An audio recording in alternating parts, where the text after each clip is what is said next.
Hi welcome to hash tag నేను మీ మనోజ్. ఎవరి సమర్థత ఎంత అన్నది నిజంగా కష్టకాలంలో తెలుస్తుంది అన్నది పెద్దల మాట. సో దీన్నే క్రైసిస్ మేనేజ్మెంట్ అని కూడా అంటారు.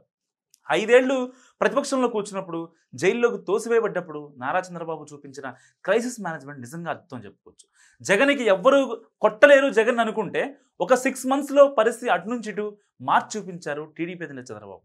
సో సరే అధికారంలోకి వచ్చారు, కాస్త అయినా విశ్రాంతి తీసుకుంటారేమో, టైం టు టైం పనిచేస్తూ అనుకుంటే నాన్ స్టాప్గా తిరుగుతూనే ఉన్నారు. అమరావతి, పోలవరం, విశాఖ, విజయవాడ అంటూ తిరగడం, మీటింగ్లు, నిర్ణయాలు.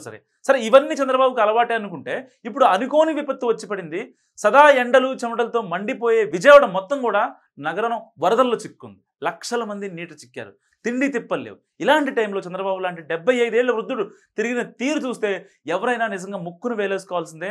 60 దాటితే అమ్మ అమ్మ అంటూ ముక్కుతూ మూలుగుతూ కూర్చుండిపోయే జనాలే ఎక్కువ తెలుగు రాష్ట్రాల్లో. ఎందుకంటే సౌత్ ఇండియన్ ఫుడ్ తింటారు కాబట్టి వాళ్ళంతా చాలా ఇదిగా ఉంటారు. అలాంటిది ఒంట్లో అంతో ఇంతో అనారోగ్యం ఉన్న మనిషి రాత్రి తెల్లవార్లు రెప్ప వాల్చకుండా విజయవాడ నగరం అంతా కలిగి తిరుగుతూనే ఉన్నారంటే అభినందించాల్సిందే. అది ఎవరైనా సరే, వైసీపీ కానీ టీడీపీ కానీ ఏ పార్టీ అయినా. పార్టీలకు అతీతంగా ఒక రాష్ట్ర ముఖ్యమంత్రి సమయానుసారం పాటించకుండా ఇటు అధికారులతో రివ్యూ చేసుకుంటూ ఇటు కేంద్రానికి ఎప్పటికప్పుడు సమాచారం ఇస్తూ పక్క రాష్ట్ర సీఎంతో కూడా మాట్లాడుతూ నిధులు సమకూరుస్తూ ఇటు కలెక్టర్లకు ఆయన ఆదేశాలు ఇస్తూనే ఇటు అధికారులను తిప్పుతూనే ఇంకా మంత్రులందరినీ అన్ని జిల్లాల మంత్రులందరినీ కూడా అమరావతి రమ్మని చెప్పి చాలా జాగ్రత్తగా దగ్గరుండి ఆ లంక గ్రామాల పరిస్థితిని ఎప్పటికప్పుడు సమన్వయం చేసుకుంటున్నారు. సో సురక్షిత ప్రాంతాలకు తరలించడం, జనాలకు ప్రభుత్వం సంథింగ్ చేస్తుందనే ఒక భరోసా ఇవ్వడం, ఇవన్నీ రాత్రికి రాత్రి సాధ్యమయ్యేలా చేశారు సీఎం చంద్రబాబు. సో కేవలం తాను తిరుగుతూ ఫోటోలకు పోజులవడం కాదు, వేలాది మందికి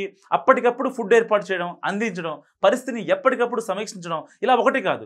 సీఎం అంటే పాలకుడు, పాలకుడు అంటే అడ్మినిస్ట్రేటర్ అంటే ఇలా ఉండాలి అని మరోసారి నిరూపించారు సీఎం చంద్రబాబు. బంగాళాఖాతంలో ఏర్పడిన వాయుగుండం ప్రభావంతో ఏపీలో దంచికొట్టిన అతి భారీ వర్షాల తీవ్రతతో ఇప్పట్లో తగ్గేలా కనిపించట్లేదు, మరింత పెరుగుతోంది, క్రమక్రమం ఎక్కువ అవుతుంది. సో ఎగువ పరివాహక ప్రాంతాల్లో కురిసిన వర్షాల వల్ల కృష్ణానది ఉగ్రరూపాన్ని దాల్చింది, వరద నీటితో పోటెత్తుతోంది. ఎగువ పరివాహక ప్రాంతాల్లో కురుస్తున్న భారీ వర్షాల వల్ల తాకిడికి గురైంది కృష్ణమ్మ. దాని తీవ్రత ఇంకా తగ్గట్లేదు. శ్రీశైలం, నాగార్జున సాగర్ రిజర్వాయర్ గేట్లను ఎత్తి వరద నీటిని దిగువకు వదులుతున్నారు అధికారులు.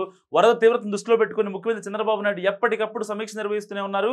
అయితే విజయవాడలో పలు ప్రాంతాల్లో బోట్లో పర్యటించారు, ఇంకా ఇప్పుడు జేసీబీ కూడా ఎక్కారు రీసెంట్గానే. అయితే వరద తీవ్రతను స్వయంగా తెలుసుకుంటున్నారు దగ్గరుండి, ముంపు ప్రాంతాల బాధితులతో మాట్లాడుతున్నారు, వారికి ధైర్యం చెప్తున్నారు సీఎం చంద్రబాబు. సో ఇలాంటి నేపథ్యంలో వైసీపీ ఒక విష ప్రచారం చేస్తుంది.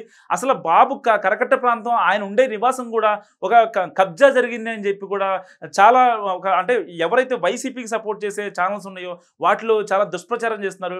వాస్తవానికి ఒక సీఎం సమయానుసారం లేకుండా, ఎందుకంటే పక్క రాష్ట్రాల లాంటి రేవంత్ రెడ్డి కూడా మార్నింగ్ లేచి సర్వే చేశారు. సో ఆయన టైమింగ్ గురించి నేను తప్పట్లేదు, మా ఛానల్ తిరుగుగానే నేను కాదు తప్పట్లేదు. కానీ వాస్తవానికి ఏంటంటే ఇక్కడ ఒక సీఎం, ఆయన 70 ఏళ్ళు నిండిన వ్యక్తి, అలాంటి వ్యక్తి సమయానుసారం పాటించకుండా తెల్లవారుజామున 3 నుంచి 4 గంటల వరకు ఆయన రివ్యూలు చేసుకుంటూ ఆ లోతట్టు ప్రాంతాల్లో పర్యటిస్తూ జనాలకు నేనున్నానంటూ ఒక భరోసానిస్తున్న వ్యక్తిని ఈరోజు ఇలాంటి మీడియా సంస్థలు ఆయన్ని దూషించడం కరెక్ట్ కాదనే అభిప్రాయం జనాల్లో వ్యక్తమవుతుంది. సో ఈ వీడియో గురించి మీరేమనుకుంటున్నారో నాకు కామెంట్ రూపంలో తెలియజేయండి.